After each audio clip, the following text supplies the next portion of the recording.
Welcome back to our channel where we help you to become a good and better English speaker. कभी कभी ऐसी situation आती है, चाहे वो फ्रेंड्स के बीच में हो, चाहे किसी ऑफिशियल सेटिंग्स के बीच में हो, या किसी रिलेटिव के साथ हो, when we feel at the loss for words, जब हमें पता नहीं लगता कि नेक्स्ट क्या बोले, क्योंकि जो वर्ड्स है वो हमारे सामने आने ही बंद हो जाते हैं, हम टोटली फ्रीज हो जाते हैं। ऐसी सिचुएशंस में हम अपनी फ्लुएंसी को कैसे बनाए रख सकते हैं वो हम इस वीडियो में सीखेंगे और आप बेस्ट इंग्लिश स्पीकर्स बन पाओ। पहली कंडीशन ले लेते हैं, जब हम किसी फ्रेंड्स के बीच में हो या किसी ऑफिशियल सेटिंग्स के बीच में हो और कोई बोल रहा हो और सडनली आप रियलाइज करते हो कि यार you don't agree with them, और आप उनके साथ अग्री नहीं कर पा रहे हो और आप उन्हें टोकना चाहते हो, इंटरप्ट करना चाहते हो। बट अगर आप ऐसे इंटरप्ट कर देंगे, बीच में बोलना शुरू कर देंगे, तो आप थोड़ा रूड साउंड कर सकते हो। तो बेस्ट होगा कि आप कुछ फ्रेजेस यूज करें, जैसे कि आप कह सकते हैं excuse me for interrupting but, और उसके बाद आप अपना पॉइंट रख सकते हैं। या आप ऐसे भी कह सकते हैं कि sorry to cut in but I need to say something, और उसके बाद आप अपना पॉइंट रख सकते हैं।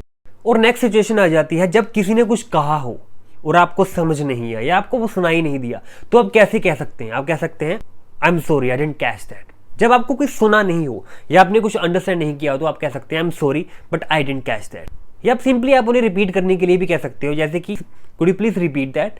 सिंपली कह सकते हैं could you please repeat that. और जब आपको लगता है कि सामने वाले ने जो बात कही है वो बहुत ही फास्ट कहती है, तो आप उन्हें स्लोली कहने के लिए भी कह सकते हैं could you say that again a bit more slowly, could you say that again a bit more slowly. या आप ऐसे भी कह सकते हैं I don't think I understood you properly, I don't think I understood you properly. Third situation जब आ जाती है, ऑकवर्ड सिचुएशन तब आ जाती है जब आप बात कर रहे हैं और आप सडनली भूल जाते हैं कि आपने कहना क्या होता है, आपका जस्ट माइंड ब्लैंक आउट हो जाता है। तो ऐसी सिचुएशंस में आप क्या कह सकते हैं?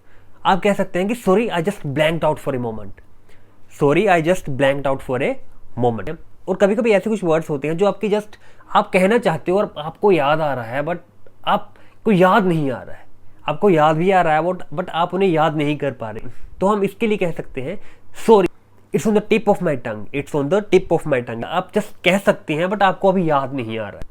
आप ऐसे भी कह सकते हैं कि I am sorry I had a mental blank, I am sorry I had a mental blank. और जब आपको लगता है कि आपको वो पॉइंट याद नहीं आ सकता है या आप कोई और बात स्टार्ट करना चाहते हैं, तो आप कह सकते हैं never mind tell me more about, और उसके बाद आप टॉपिक चेंज कर सकते हो। Never mind tell me more about, और उसके बाद अपनी बात जो टॉपिक है उसे आप चेंज कर सकते हो।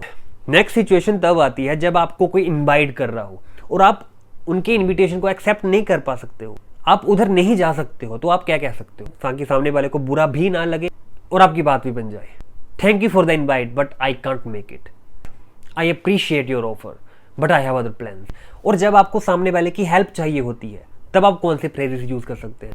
Could you please help me with this, could you please help me with this, I need some assistance with. और जिस चीज में आपको हेल्प चाहिए होती है वो आप उसके बाद डिस्क्राइब कर सकते हैं या डिस्कस कर सकते हैं। जैसे कि आपको टेस्ट में हेल्प चाहिए, आपको लर्निंग के साथ हेल्प चाहिए, तो आप कह सकते हैं I need assistance with learning this book, या I just need assistance with solving this. या आप ऐसे भी कह सकते हैं can you please give me a hand, can you please give me a hand, do you mind helping me out, do you mind helping me out.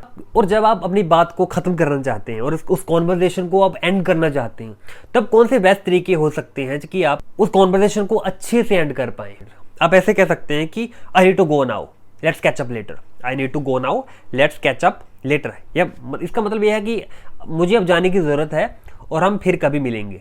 आप ऐसे भी कह सकते हैं I let you go now have a great day, I let you go now have a great day, I have to run let's talk again soon. और ऐसे भी कह सकते हैं thanks for the chat I have to get going, thanks for the chat I have to get going. Effective communication isn't just about words, it's about how you use them to navigate everyday interactions.